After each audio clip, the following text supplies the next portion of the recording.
प्रेमा का ब्याह हुए 2 महीने से अधिक बीत चुके हैं, मगर अभी तक उसकी अवस्था वही है जो कुंवारेपन में थी। वह हरदम उदास और मलिन रहती है। उसका मुख पीला पड़ गया, आंखें बैठी हुई, सिर के बाल बिखरे। उसके दिल में अभी तक बाबू अमृत राय की मोहब्बत बनी हुई है।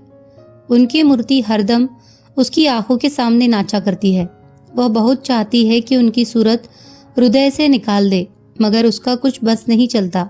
यद्यपि बाबू दाननाथ उससे सच्चा प्रेम रखते हैं और बड़े सुंदर, हंसमुख, मिलनसार मनुष्य है, मगर प्रेमा का दिल उनसे नहीं मिलता।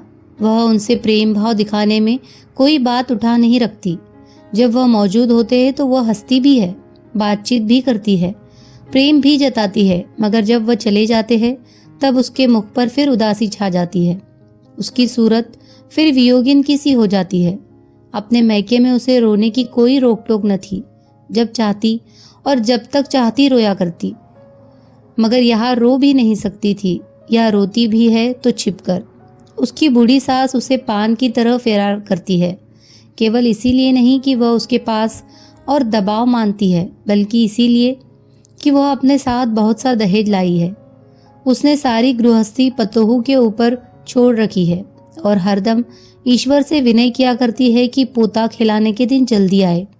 बेचारी प्रेमा की अवस्था बहुत ही शोचनीय और करुणा के योग्य है। वह हंसती है तो उसकी हंसी में रोना मिला होता है।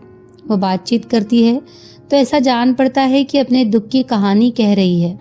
बनाव सिंगार से उसकी तनिक भी रुचि नहीं है। अगर कभी सास के कहने सुनने से कुछ सजावट करती भी है तो उस पर नहीं खिलता। ऐसा मालूम होता है कि इसकी कोमल गात में जो मोहिन थी वह रूठ कर कहीं और चली गई। वह बहुधा अपने ही कमरे में बैठी रहती है। हाँ, कभी कभी गाकर दिल बहलाती है, मगर उसका गाना इसीलिए नहीं होता कि उससे चित्त को आनंद प्राप्त हो, बल्कि वह मधुर स्वरों में विलाप और विषाद के राग गाया करती है। बाबू दाननाथ इतना तो शादी करने के पहले ही जानते थे कि प्रेमा अमृत राय पर जान देती है, मगर उन्होंने समझा था कि उसकी प्रीति साधारण होगी। जब मैं उसको ब्याह कर लाऊंगा, उससे स्नेह बढ़ाऊंगा, उस पर अपने को न्यौछावर करूंगा, तो उसके दिल से पिछली बातें मिट जाएगी और फिर हमारी बड़े आनंद से कटेगी। इसीलिए उन्होंने 1 महीने के लगभग प्रेमा के उदास और मलिन रहने की कुछ परवाह न की। मगर उनको क्या मालूम था कि स्नेह का वह पौधा जो प्रेम रस से सींच सींच कर परवान चढ़ाया गया है, महीने 2 महीने में कदापि नहीं मुरझा सकता। उन्होंने दूसरे महीने भर भी इस बात पर ध्यान न दिया, मगर जब अब भी प्रेमा के मुख से उदासी की घटा हटते न दिखाई दी, तब उनको दुख होने लगा। प्रेम और ईर्ष्या का चोली दामन का साथ है। दाननाथ सच्चा प्रेम देखते थे, मगर सच्चे प्रेम के बदले में सच्चा प्रेम चाहते भी थे। एक दिन वह मालूम से सबेर मकान पर आए और प्रेमा के कमरे में गए तो देखा कि वह सिर झुकाए हुए बैठी है। इनको देखते ही उसने सिर उठाया और आंचल से आंसू पोंछकर उठ खड़ी हुई और बोली, मुझे आज न मालूम क्यों लाला जी की याद आ गई थी। मैं बड़ी देर से रो रही हूँ। दाननाथ ने उसको देखते ही समझ लिया था कि अमृत राय के वियोग में आंसू बहाए जा रहे हैं, इसीलिए। पर प्रेमा ने जो यो हवा बतलाई तो उनके बदन में आग लग गई। तीखे चितवनों से देखकर बोले, तुम्हारी आंखें हैं, तुम्हारे आंसू, जितना रोया जाए रो लो, मगर मेरी आंखों में धूल मत झोंको। प्रेमा इस कठोर वचन को सुनकर चौंक पड़ी और बिना कुछ उत्तर दिए पति की ओर डबडबाई हुई आंखों से ताकने लगी। दाननाथ ने फिर कहा, क्या ताकती हो प्रेमा? मैं ऐसा मूर्ख नहीं हूँ जैसा तुम समझती हो। मैंने भी आदमी देखे हैं और मैं भी आदमी पहचानता हूँ। मैं तुम्हारी एक एक बात की गौर से देखता हूँ, मगर जितना ही देखता हूँ उतना ही चित्त को दुख देता हूँ, क्योंकि तुम्हारा बर्ताव मेरे साथ फीका है। यद्यपि तुमको यह सुनना अच्छा न मालूम होगा, मगर हार कर कहना पड़ता है कि तुमको मुझसे लेश मात्र भी प्रेम नहीं है। मैंने अब तक इस विषय में जबान खोलने का साहस नहीं किया था और ईश्वर जानता है कि तुमसे किस कदर मोहब्बत करता हूँ, मगर मोहब्बत सब कुछ सह सकती है, रुखाई नहीं सह सकती। और वो भी कैसी रुखाई जो किसी दूसरे पुरुष के वियोग में उत्पन्न हुई हो। ऐसा कौन बेहया निर्लज्ज आदमी होगा जो यह देखे कि उसकी पत्नी किसी दूसरे के लिए वियोगिन बनी हुई है और उसका लहू उबलने न लगे और उसके हृदय में क्रोध की ज्वाला धधक न उठे। क्या तुम नहीं जानती हो कि धर्मशास्त्र के अनुसार स्त्री अपने पति के सिवाय किसी दूसरे मनुष्य की ओर कुदृष्टि से देखने से भी पाप की भागी हो जाती है और उसका पतिव्रत भंग हो जाता है। प्रेमा, तुम एक बहुत ऊंचे घराने की बेटी हो और जिस घराने की तुम बहू हो वह भी इस शहर में किसी से हेटा नहीं। क्या तुम्हारे लिए शर्म की बात नहीं है कि तुम एक बाजारों की घूमने वाली राण ब्राह्मणी के तुल्य भी न समझी जाओ? और वह कौन है जिसने तुम्हारा ऐसा निरादर किया? वही अमृत राय, जिसके लिए तुम आठों पहर मोती पिरोया करती हो। अगर उस दुष्ट से हृदय में तुम्हारा कुछ भी प्रेम होता तो वह तुम्हारे पिता के बार बार कहने पर भी तुमको इस तरह धता न बनाता। कैसे खेद की बात है, इन्हीं आंखों ने उसे तुम्हारी तस्वीर को पैरों से रोनते हुए देखा है। क्या तुमको मेरी बातों का विश्वास नहीं आता? क्या अमृत राय के कर्तव्य से नहीं विदित होता है कि उनको तुम्हारी रत्ती भर भी परवाह नहीं है? क्या उन्होंने डंके की चोट पर नहीं साबित कर दिया कि वह तुमको तुच्छ समझते हैं? माना कि कोई दिन ऐसा था कि वह विवाह करने की अभिलाषा रखते थे, पर अब तो वह बात नहीं रही। अब वह अमृत राय है जिसकी बदचलनी के सारे शहर में धूम मची हुई है। मगर शोक और अति शोक की बात है कि तुम उसके लिए आंसू बहा बहा कर अपने मेरे खानदान के माथे कालिक का टीका लगाती हो। दाननाथ मारे क्रोध के कांप रहे थे, चेहरा तमतमाया हुआ था, आंखों से चिंगारी निकल रही थी। बेचारी प्रेमा सिर नीचा किए हुए खड़ी रो रही थी। पति की एक एक बात उसके कलेजे के पार हुई जाती थी। आखिर न रहा गया, दाननाथ के पैरों पर गिर पड़ी और उन्हें गर्म गर्म आंसू की बूंदों से भिगो दिया। दाननाथ ने पैर खिसका लिया, प्रेमा को चारपाई पर बैठा दिया और बोले, प्रेमा रो मत, तुम्हारे रोने से मेरे दिल पर चोट लगती है। मैं तुमको रुलाना नहीं चाहता, परंतु उन बातों को कहे बिना रह भी नहीं सकता। अगर यह दिल में रह गई तो नतीजा बुरा पैदा करेगी। कान खोलकर सुनो, मैं तुमको प्राण से अधिक प्यार करता हूँ, तुमको आराम पहुँचाने के लिए हाजिर हूँ, मगर तुमको अपने सिवाय किसी दूसरे का ख्याल करते नहीं देख सकता। अब तक न जाने कैसे कैसे मैंने दिल को समझाया, मगर अब वह मेरे बस का नहीं। अब वह जलन नहीं सह सकता। मैं तुमको चिताए देता हूँ कि यह रोना धोना छोड़ो। यदि इस चिताने पर भी तुम मेरी बात न मानो तो फिर मुझे दोष मत देना। बस इतना कह देता हूँ कि स्त्री के दो पति कदापि जीते नहीं रह सकते। यह कहते हुए बाबू दाननाथ क्रोध में भरे बाहर चले गए। बेचारी प्रेमा को ऐसा मालूम हुआ कि मानो किसी ने कलेजे में छुरी मार दी हो। उसको आज तक किसी ने भूलकर भी कड़ी बात नहीं सुनाई थी। उसकी भावच कभी कभी ताने दिया करती थी, मगर वह ऐसा न होते थे। वह घंटों रोती रही। इसके बाद उसके पति की सारी बातों पर विचार करना शुरू किया और उसके कानों में यह शब्द गूंजने लगे, एक स्त्री के दो पति कदापि जीते नहीं रह सकते। इनका क्या मतलब है? पूर्णा, रामकली और लक्ष्मी तीनों बड़े आनंद से हिल मिलकर रहने लगी। उनका समय अब बातचीत हंसी दिल्लगी में कट जाता। चिंता की परछाई भी न दिखाई देती। पूर्णा 2-3 महीने में निखर कर ऐसी कोमलागी हो गई थी कि पहचानी न जाती थी। रामकली भी खूब रंग रूप निकाली थी। उसका निखार और यौवन पूर्णा को भी मात करता था। उसकी आंखों में अब चंचलता और मुख पर वह चपलता न थी जो पहले दिखाई देती थी, बल्कि अब वह अति सुकुमार कामिनी हो गई थी। अच्छे संग में बैठते बैठते उसकी चाल ढाल में गंभीरता और धैर्य आ गया था। अब वह गंगा स्नान और मंदिर का नाम भी न लेती थी। अगर कभी कभी पूर्णा उसको छोड़ने के लिए पिछली बातें याद दिलाती तो वह नाक भौं चढ़ा लेती, रूठ जाती। अगर इन तीनों में लक्ष्मी का रूप निराला था। वो बड़े घर में पैदा हुई थी। उसके माँ बाप ने उसे बड़े लाड़ प्यार से पाला था और उसका बड़ी उत्तम रीति पर शिक्षा दी थी। उसका कोमल गत, उसकी मनोहर वाणी उसे अपने सखियों में रानी की पदवी देती थी। वह गाने बजाने में निपुण थी और अपनी सखियों को यह गुण सिखाया करती थी। इसी तरह पूर्णा को अनेक प्रकार के व्यंजन बनाने का व्यसन था। बेचारी रामकली के हाथों में यह सब गुण न थे। हाँ, वह हंसोड़ी थी और अपनी रसीली बातों से सखियों को हंसाया करती थी। एक दिन शाम को तीनों सखियां बैठी बातचीत कर रही थी कि पूर्णा ने मुस्कुराकर रामकली से पूछा, क्यों रमन, आजकल मंदिर पूजा करने नहीं जाती हो? रामकली ने झेप कर जवाब दिया, अब वहां जाने को जी नहीं चाहता। लक्ष्मी रामकली का सब वृत्तांत सुन चुकी थी। वह बोली, हाँ बुआ, अब तो हंसने बोलने का सामान घर पर ही मौजूद है। रामकली तिनक कर बोली, तुमसे कौन बोलता है जो लगी जहर उगलने? बहन, इनको मना कर दो, यह हमारी बातों में न बोला करे, नहीं तो अभी कुछ कह बैठूंगी तो रोती फिरेगी। पूर्णा, मत लक्ष्मी, सखी को मत छेड़ो। लक्ष्मी ने मुस्कुराकर कहा, मैंने कुछ झूठ थोड़े ही कहा था जो इनको ऐसा कड़वा मालूम हुआ। जैसे आप है वैसे सबको समझती है, रामकली ने कहा। लक्ष्मी, तुम हमारी सखी को बहुत दिन तक किया करती हो, तुम्हारी बला से वह मंदिर में जाती थी। पूर्णा बोली, जब मैं कहती हूँ तो रोती काहे को है? लक्ष्मी बोली, अब यह बात उनको अच्छी नहीं लगती तो तुम काहे को कहती हो? खबरदार, अब फिर मंदिर का नाम मत लेना। पूर्णा ने कहा।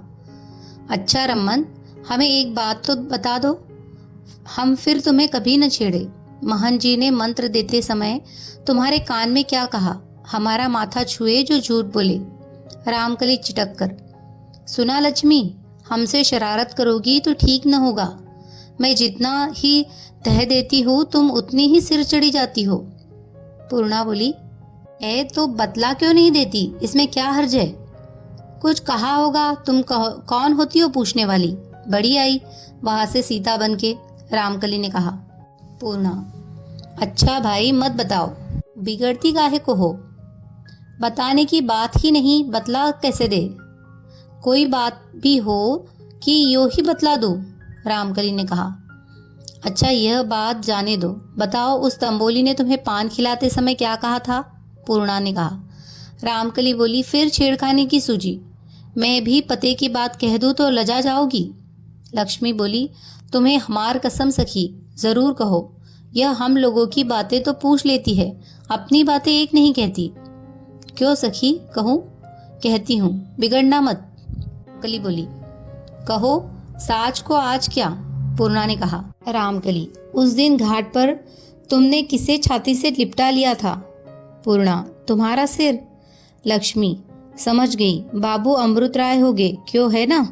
यह तीनों सखियां इसी तरह हंस बोल रही थी कि एक बूढ़ी औरत ने आकर पूर्णा को आशीर्वाद दिया और उसके हाथ में एक खत रख दिया।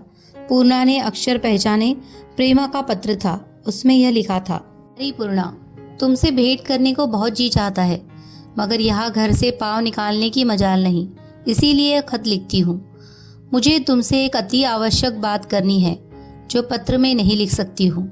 अगर तुम बिल्लो को इस पत्र का जवाब देकर भेजो तो जबानी कह दूंगी। देखा, देर मत करना, नहीं तो अनर्थ हो जाएगा। 8 बजे के पहले बिल्लो यहाँ अवश्य आ जाए।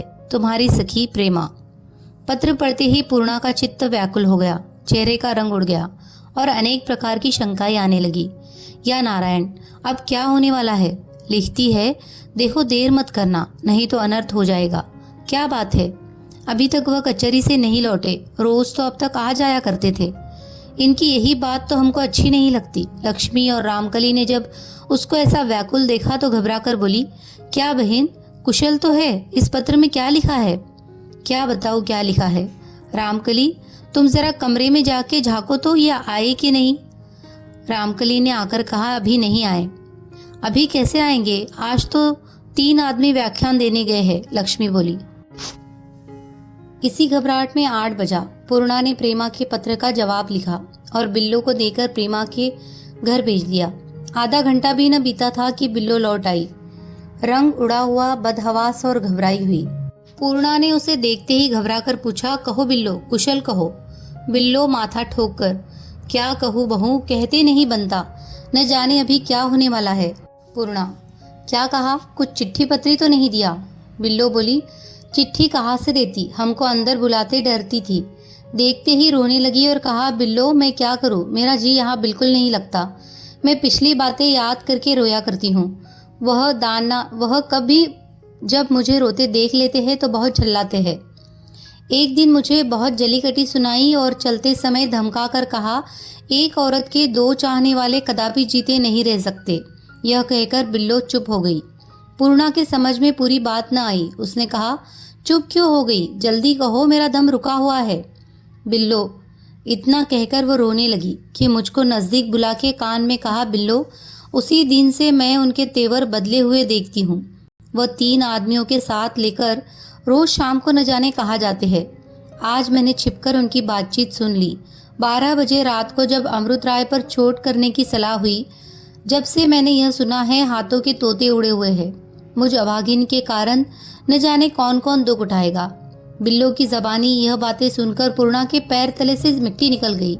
नाथ की तस्वीर भयानक रूप धारण किए उसकी आंखों के सामने आकर खड़ी हो गई।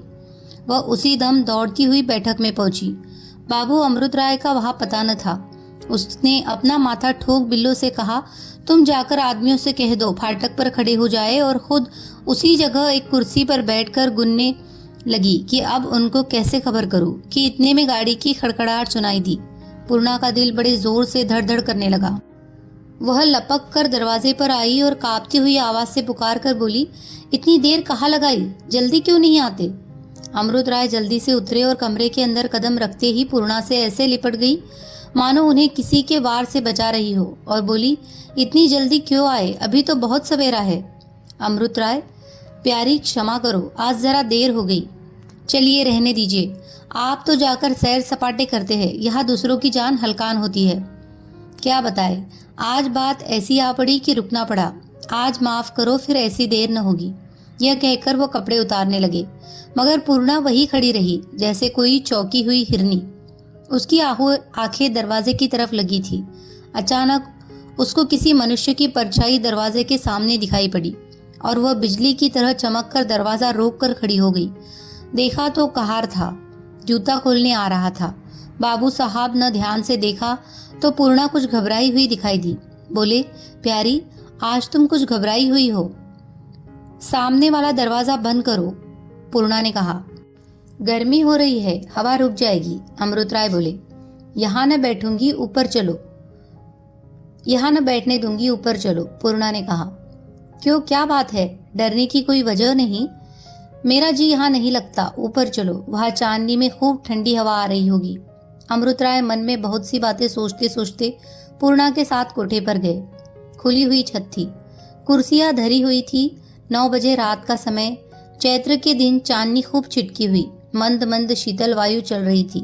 बगीचे के हरे भरे वृक्ष धीरे धीरे झूम झूम कर अति शोभायमान हो रहे थे।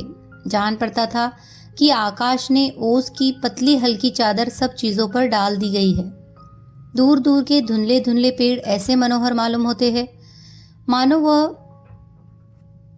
देवताओं के रमण करने के स्थान है, या वह उस तपोवन के वृक्ष है जिनकी छाया में शकुंतला और उसकी सखिया भ्रमण किया करती थी, और जहाँ सुंदरी ने अपने जान के आधार राजा दुष्यंत को कमल के पत्ते पर प्रेम पाती लिखी थी।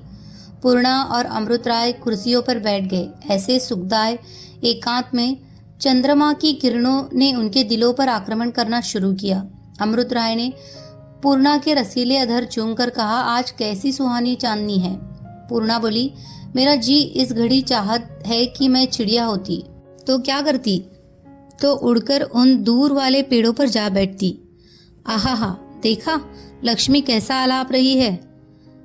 लक्ष्मी का सा गाना मैंने कहीं नहीं सुना, कोयला की तरह कूकती है। सुनो कौन गीत है, सुना, मोरी सुधी जनी बिसय रहे। महाराज जी चाहता है उसे यही बुला लो। नहीं, यहाँ गाते लजाएगी। सुनो, इतनी विनय है मैं तुमसे करत हो, दिन दिन स्नेह बढ़े हो महाराज। अमृत राय बोले, हाय जी बेचैन हुआ जाता है, जैसे कोई कलेजे में बैठा चुटकियां ले रहा हो। कान लगाओ, कुछ सुना कहती है। मैं मधुमाती अरज करत हूँ, नित दिन पत्तियां बैठे है महाराज। पूर्णा बोली। अमृत राय ने कहा, कोई प्रेम रस की माती अपने सजन से कह रही है, कहती है नित दिन पत्तियां पठे है महाराज, हाय बेचारी प्रेम में डूबी हुई है। अमृत राय बोले, चुप हो गई। अब वह सन्नाटा कैसा मनोहर मालूम होता है। प्रेमा भी बहुत अच्छा गाती थी, पूर्णा नहीं। प्रेमा का नाम जबान पर आते ही पूर्णा यकायक चौंक पड़ी और अमृत राय के गले में हाथ डालकर बोली, क्यों प्यारे, तुम उन गड़बड़ी के दिनों में हमारे घर जाते थे, तो अपने साथ क्या ले जाया करते थे? अमृत राय आश्चर्य से बोले। क्यों, किस लिए पूछती हो? यूं ही ध्यान आ गया। अंग्रेजी तमंचा, उसे पिस्तौल कहते हैं। भला किसी आदमी को पिस्तौल की गोली लगे तो क्या हो? तुरंत मर जाए। मैं चलाना सीखूं तो आ जाए। तुम पिस्तौल चलाना सीखकर क्या करोगी? क्या नैनों की कटारी कुछ कम है? इस दम यही जी चाहता है कि तुमको कलेजे में रख लूं। तुमसे यही विनय है, मेरी सुधी जानी बिसे रहो महाराज, पूर्णा ने हाथ जोड़कर कहा। यह कहते कहते पूर्णा की आंखों में नीर भर आया। अमृत राय भी गदगद स्वर हो गए और उसको खूब भेज भेज प्यार किया। इतने में बिल्लो ने आकर कहा, चलिए रसोई तैयार है। अमृत राय तो उधर भोजन पाने गए और पूर्णा ने इनकी अलमारी खोलकर पिस्तौल निकाल ली और उसे उलट पलट कर गौर से देखने लगी। जब अमृत राय अपने दोनों मित्रों के साथ भोजन पाकर लौटे और पूर्णा को पिस्तौल लिए देखा तो जीवनाथ ने मुस्कुराकर पूछा, क्यों भाभी, आज किसका शिकार होगा? इसे कैसे छोड़ते हैं, मेरे तो समझ में ही नहीं आता, पूर्णा ने कहा। लाओ मैं बता दूं, जीवननाथ बोला। यह कहकर जीवननाथ ने पिस्तौल हाथ में ली, गोली भरी और बरामदे में आए और एक पेड़ के तने में निशान लगाकर 2-3 फायर किए। अब पूर्णा ने पिस्तौल हाथ में ली, गोली भरी और निशाना लगाकर दागा, मगर ठीक न पड़ा। दूसरा फायर फिर किया, अब की निशाना ठीक बैठा। तीसरा फायर किया, वह भी ठीक। पिस्तौल रख दी और मुस्कुराते हुए अंदर चली गई। अमृत राय ने पिस्तौल उठा लिया और जीवननाथ से बोले, कुछ समझ में नहीं आता कि आज इनको पिस्तौल की धुन क्यों सवार है। पिस्तौल रख देख के छोड़ने की जी चाहा होगा। जीवननाथ बोले, नहीं, आज जब से मैं आया हूँ कुछ घबराया हुआ देख रहा हूँ। आपने कुछ पूछा नहीं? पूछा तो बहुत, मगर जब कुछ बतलाए भी हूँ हाँ करके टाल गई। किसी किताब में पिस्तौल की लड़ाई पड़ी होगी, और क्या, यही मैं भी समझता हूँ। सिवाय इसके और हो ही क्या सकता है। कुछ देर तक तीनों आदमी बैठे गपशप करते रहे। जब 10 बजने को आए तो लोग अपने अपने कमरे में विश्राम करने चले गए। बाबू साहब भी लौटे। दिन भर के थके थे, अखबार पढ़ते पढ़ते सो गए, मगर बेचारी पूर्णा की आंखों में नींद कहाँ। वह बाहर 12 बजे तक एक एक कहानी पढ़ती रही। जब तमाम सोता पड़ गया और चारों तरफ सन्नाटा छा गया तो उसे अकेले में डर मालूम होने लगा। डरते ही डरते उठी और चारों तरफ के दरवाजे बंद कर लिए, मगर जवानी की नींद बहुत रोकने पर भी एक झपकी आ ही गई। आधी घड़ी भी न बीती थी कि भय ने सोने के कारण उसे एक अति भयंकर स्वप्न दिखाई दिया। चौंक कर उठ बैठी, हाथ पांव थरथर कांपने लगे, दिल में धड़कन होने लगी। पति का हाथ पकड़कर चाहती थी कि जगा दे, मगर फिर यह समझकर कि इनकी प्यारी नींद उचट जाएगी तो तकलीफ होगी, उनका हाथ छोड़ दिया। अब इस समय उसकी जो अवस्था है वर्णन नहीं की जा सकती। चेहरा पीला हो रहा है, डरी हुई निगाहों से इधर उधर ताक रही है।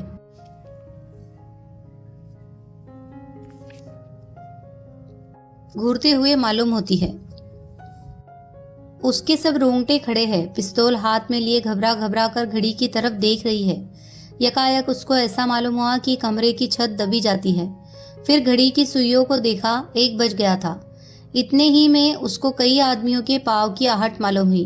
कलेजा बासो उछलने लगा। उसने पिस्तौल संभाली, यह समझ गई कि जिन लोगों के आने का खटका था वह आ गए। तब भी उसको विश्वास था कि इस बंद कमरे में कोई न आ सकेगा। वह कान लगाए पैरों की आहट ले रही थी कि अकस्मात दरवाजे पर बड़े जोर से धक्का लगा, और जब तक वह बाबू अमृत राय को जगाए कि मजबूत किवाड़ आप ही आप खुल गए और कई आदमी धड़धड़ाते हुए अंदर घुस आए। पूर्णा ने पिस्तौल सर की तड़ाके की आवाज हुई, कोई धम से गिर पड़ा। फिर कुछ खटखट होने लगा। 2 आवाजें पिस्तौल के छूटने की और हुई। फिर धमाका हुआ। इतने में बाबू अमृत राय चिल्लाए, दौड़ो दौड़ो, चोर चोर। इस आवाज के सुनते ही 2 आदमी उनकी तरफ लपके, मगर इतने में दरवाजे पर लालटेन की रोशनी नजर आई और प्राणनाथ और जीवननाथ हाथों में सोटे लिए आ पहुंचे। चोर भागने लगे, मगर 2 के 2 पकड़ लिए गए। जब लालटेने लेकर जमीन पर देखा तो 2-2 लाशें दिखाई दी। एक तो पूर्णा की लाश थी और दूसरी एक मर्द की। यकायक प्राणनाथ ने चिल्लाकर कहा, अरे ये तो बाबू दाननाथ है। बाबू अमृत राय ने एक ठंडी सांस भरकर कहा, आज जब मैंने उसके हाथ में पिस्तौल देखा तभी से दिल में एक खटका सा लगा हुआ था, मगर हाय, क्या जानता था कि ऐसी आपत्ति आने वाली है। दाननाथ तो आपके मित्रों में थे, प्राणनाथ ने कहा। मित्रों में जब थे तब थे, अब तो शत्रु है। पूर्णा को दुनिया से उठे 2 वर्ष बीत गए हैं। सांझ का समय है। शीतल सुगंधित चित्त को हर्ष देने वाली हवा चल रही है। सूर्य की विदा होने वाली किरणें खिड़की से बाबू अमृत राय के सजे हुए कमरे में जाती है और पूर्णा के पूरे कद की तस्वीर के पैरों को चूम चूम कर चली जाती है। उनकी लाली से सारा कमरा सुनहरा हो रहा है। रामकली और लक्ष्मी के मुखड़े इस समय मारे आनंद के गुलाब की तरह खिले हुए हैं। दोनों गहने पाते से लॉस है और जब वह खिड़की से भर निकलती है और सुनहरी किरणें उनके गुलाब से मुखड़ों पर पड़ती है तो जान पड़ता है कि सूर्य आप बलैया ले रहा है। वो रह रहकर ऐसी चितवनों से ताकती है जैसे किसी की रही है। यकायक रामकली ने खुश होकर कहा, सखी वो देखो आ गए। उनके कपड़े कैसे सुंदर मालूम देते हैं। एक अति सुंदर फिटन चमचम करती हुई फाटक के अंदर दाखिल होती है और बंगले के बरामदे में आकर रुकती है। बाबू अमृत राय उसमें से उतरते हैं, मगर अकेले नहीं। उनका एक हाथ प्रेमा के हाथ में है। यद्यपि बाबू साहब का सुंदर चेहरा कुछ पीला हो रहा है, मगर होठों पर हल्की सी मुस्कुराहट झलक रही है और माथे पर केशर का टीका और गले में खूबसूरत हार और शोभा बढ़ा रहे हैं। प्रेमा सुंदरता की मूरत और जवानी की तस्वीर हो रही है। जब हमने उसको पिछली बार देखा था तो चिंता और दुर्बलता के चिन्ह मुखड़े से पाए जाते थे, मगर कुछ और ही यौन है। मुखड़ा कुंदन के समान दमक रहा है, बदन गदराया हुआ है, बोटी बोटी नाच रही है। उसकी चंचलता देखकर आश्चर्य होता है, क्या वही पीली मुंह और उलझे बाल वाली रोगिन है? उसकी आंखों में इस समय एक घड़े का नशा समाया हुआ है। गुलाबी जमीन की हरे किनारे वाली साड़ी और ऊदे रंग की कलोइयों पर चुनी हुई जैकेट उस पर खिल रही है। उस पर गोरी गोरी कलाइयों में जड़ाऊ कड़े, बालों में गुथे हुए गुलाब के फूल, माथे पर लाल रोरी की गोल बिंदी और पाँव में जरदोज के काम के सुंदर में सुहागा हो रहे हैं। इस ढंग से के सिंगार से बाबू साहब को विशेष करके लगाव है, क्योंकि पूर्णा देवी की तस्वीर भी ऐसे ही कपड़े पहने दिखाई देती है और उसे देखकर कोई मुश्किल से कह सकता है कि प्रेमा ही की सूरत आईने में उतरकर ऐसा यौवन नहीं दिखा रही है। अमृत राय ने प्रेमा को एक मखमली कुर्सी पर बिठा दिया और मुस्कुराकर बोले, प्यारी प्रेमा, आज मेरी जिंदगी का सबसे मुबारक दिन है। प्रेमा ने पूर्णा की तस्वीर की तरफ मलिन चितवनों से देखकर कहा, हमारी जिंदगी का क्यों नहीं कहते? प्रेमा ने यह कहा था कि उसकी नज़र एक लाल चीज पर जा पड़ी जो पूर्णा की तस्वीर के नीचे एक खूबसूरत दीवारगीर पर धरी हुई थी। उसने लपक कर उसे उठा लिया और ऊपर का रेशमी गिलाफ हटाकर देखा तो पिस्तौल था। बाबू अमृत राय ने गिरी हुई आवाज में कहा, यह प्यारी पूर्णा की निशानी है, इसी से उसने मेरी जान बचाई थी। यह कहते कहते उनकी आवाज कांपने लगी। प्रेमा ने यह सुनकर उस पिस्तौल को चूम लिया और फिर बड़ी लिहाज के साथ उसी जगह पर रख दिया। इतने में दूसरी फिटन दाखिल होती है। उसमें से 3 युवक हंसते हुए उतरते हैं। तीनों को हम पहचानते हैं। एक तो बाबू जीवननाथ है, दूसरे बाबू प्राणनाथ और तीसरे प्रेमा के भाई बाबू कमला प्रसाद है। कमला प्रसाद को देखते ही प्रेमा कुर्सी से उठ खड़ी हुई, जल्दी से घूंघट निकालकर सिर झुका लिया।